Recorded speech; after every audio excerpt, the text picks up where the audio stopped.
Hi everyone, welcome to the channel. I'm Snow, and today we're going to do something kind of fun today. I'm going to do a reaction video for the latest character release on the CN server for Sword of Convaleria. So I'll be going over the first impressions that I had of the character as well as my initial thoughts about this character. So when I pulled up her initial preview video and looked at the character design, my first thought was, I don't need her. I'm just being completely honest with you, and maybe a little brutally honest with you. But when I look at this character design, it's just not something that appeals to me. I probably should say, for those of you who don't know, I like characters that are non-human characters, any character with an animal, mage characters. I like pinks and purples, so if the character's wearing that, it's more likely to catch my attention. I like long-haired characters. I also like designs that are really interesting and really unique. And unfortunately, this character design doesn't meet any of that for me. And remember, your brain functions a lot faster than the way that you say it. So all of that was kind of going through my mind when I was looking at this image. As I was looking at the image, I did look to the side, and when I realized that it was Inanna, it did raise my interest level a little bit in this character, just because I like Inanna and I use her original form. I've actually been using her original form since the beginning of the game 6 months ago. In fact, Inanna is the very first legendary I ever summoned in Sword of Convaleria, so she has a very special place in my heart as being my first legendary character on my account. So knowing that it's Inanna does raise my interest level a little bit, because I do like the character. In any of these alt forms that they're making, I am kind of interested to see what difference this character is going to have to the original form. Now, just because by visual appearance it's not a character that I personally just snap judgment say that I want, there are aspects of this character design that I do like. Generally speaking, I do like the artwork that they use in Sword of Convaleria and for their character designs. The art style is nice and appealing. The art style definitely has a more watercolor look to it. It can make them look a little washed out, especially when you use a lot of light colors. There are other character designs in this game where the characters are much more vibrant, they're more saturated. They use colors that are much more eye-catching compared to what they use in this design. Even Inanna's original design is more eye-catching. Between her golden hair and the red velvety color of her outfit, aesthetically, I like her original design better than this one. I just think it stands out more. The colors are more vibrant, they're more saturated, they're more eye-catching. I see the direction that they wanted to go with this design though, because I think they wanted it to look completely different than her original design. So they took it from that red striking outfit to white, which is fine because it definitely transformed the character. It definitely made Inanna look different than her original form. My only issue is, a lot of the other characters before her have white outfits. They kind of all end up meshing together. I will say that this design gives off that typical Lord in a strategy RPG feel to it. So this design does give off that vibe of being in a leadership role, which I definitely think they were trying to go for with this particular version of Inanna, which I definitely like. I love the strength and confidence that this particular artwork exudes for Inanna. I think a big part of picking up characters in gacha games, and that includes Sword of Convaleria, is whether or not you like the character design. That is a big part of deciding whether you want to summon for a character or not, but their skill kit is another big part of that decision-making process. Is a character worth summoning? Are they going to be usable?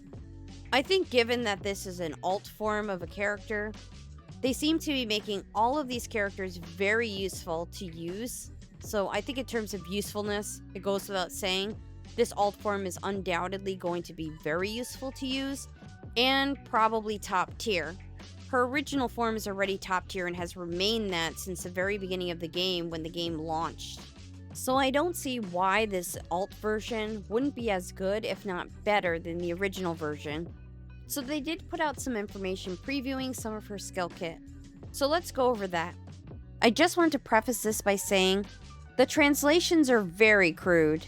So some of the names might be a little out there for the skills, but this gives a general idea of what the skills are about. and the skill names will probably be changed when they're put into the global version anyway.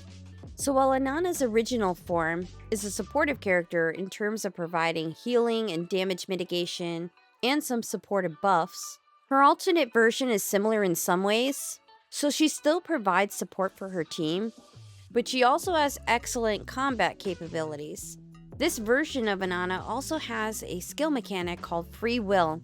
So this mechanic allows her to accumulate stacks of free will and then consume the stacks in order to enable her allies to act again and gain increased damage and immunity. So this is going to be another skill mechanic that has a lot to it and a lot of benefits for your team. When I make a build video for Anana's ult, this is going to be another video where 10 minutes of the video or more is just going to be about the trait skill. These trait skills are just getting crazier and crazier as we move along, and they're packing a lot into some of these characters' trait skills. So with her trait skill, she'll get increases to her offensive and defensive attributes, as well as her mobility. In terms of gaining stacks, she'll gain a stack of free will at the beginning of battle and at the end of the round. And then you can use those stacks to use a skill called free will, which will restore the target's health, gain increased damage, avoid damage, and the target will release non-instant skills. You can then act again and restore energy. So this is another jam-packed skill that's integrated into a trait skill. And honestly, from what we've seen so far from other characters that have access to additional skills through their trait skill tend to be top-tier characters. Having these extra skills is just a massive advantage over the other characters because you have these skills that are integrated into the trait skill, and they don't take up any of your skill slots, so you still have your 3 skill slots available. You honestly can get more value out of these types of characters because there's more versatility in building the characters because you do have those 3 skill slots open for you to put whatever skills you want in those skill slots. In terms of her skills from her skill tree, Anana's ult actually has a lot of damage dealing skills. So her first skill, Sword Technology, is a choice skill.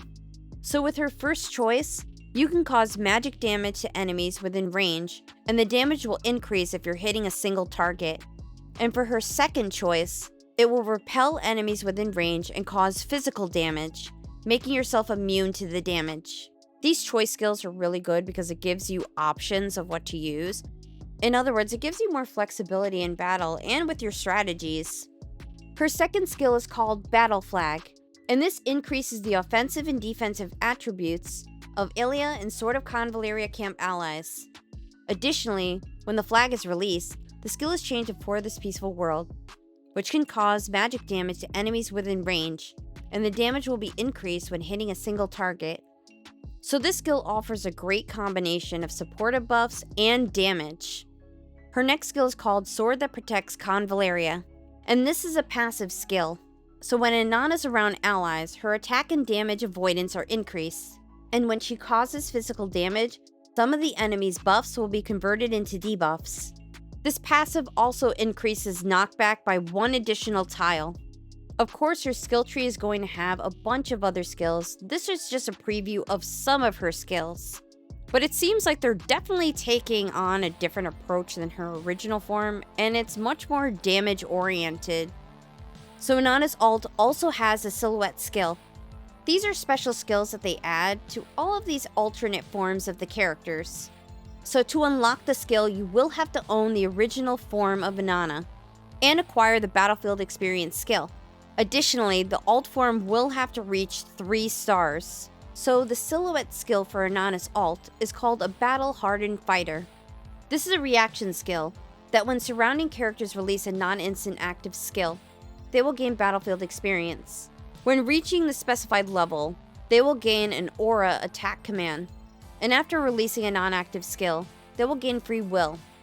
It's hard to know based on the translation here what exactly is going on, because there's probably full explanations of what Battlefield Experience and Attack Command actually entail. In other words, there's probably more benefits to those within their descriptions. But since it's a silhouette skill, I would imagine there's a lot to this because these are usually really good and they're usually skills that you want to carry on the character. The original form of Inanna will also get a silhouette skill. This one's called Orchid Bloom, and this is a magic attack that causes magical damage to enemies within range, and the damage will increase when hitting a single target. The requirements for unlocking the silhouette skill are similar to the alternate version of Inanna. You will have to own the alternate version of Inanna, and you'll have to acquire a certain skill. You'll also have to reach 3 stars with the original form of Inanna to unlock this skill. The skill preview for the alternate form of Inanna looks very promising, and I look forward to seeing her full skill kit and seeing how it all works together. Especially using her when you're trying these characters out, you really get a better idea of how these characters work. So I'm definitely looking forward to trying out this new form of Inanna. And of course, it's going to be some time before she's released in our game, but it's nice to get an early look at these characters from the CN version, because these characters might be something you're interested in, and it may be a character you want to save for. I can't wait to see what they have in store for us next. Thank you so much for watching. Don't forget to subscribe, and I'll see you soon. Bye.